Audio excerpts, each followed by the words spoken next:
Familia, kabla sijakitaja ni nini hichi, ni shilingi 180,080 na bei hiyo ni mpaka shipping, yani manake ni mpaka inafika Bongo, inafika pale dukani kwetu kwa shilingi 180,080.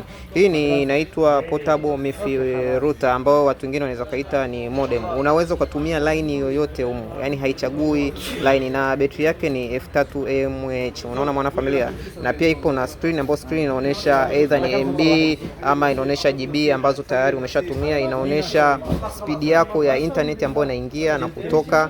Pia inaonyesha hii operator ni nani unayemtumia, Vodacom, Tigo, sijui Zantel, sijui nani wewe mwenyewe. Inaonyesha pia na percent ya battery ambayo ipo, inaonyesha network, yani inaonyesha na time na vitu vingine vingi mwana familia. Alafu kumbuka hii ni Wi-Fi 6 very high speed mwana familia, unaweza ku connect device mpaka 10. Iko na 4G na 3G.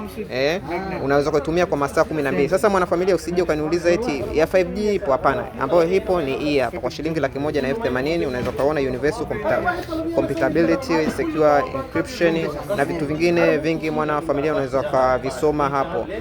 Unaweza kusoma hapo. Betri yake ni F3 mAh mwana familia, unaweza kusoma hapo kila kitu. Umeona 180,080 mpaka inakufikia Bongo. Unatumia line yoyote, haichagui line hii mwana familia.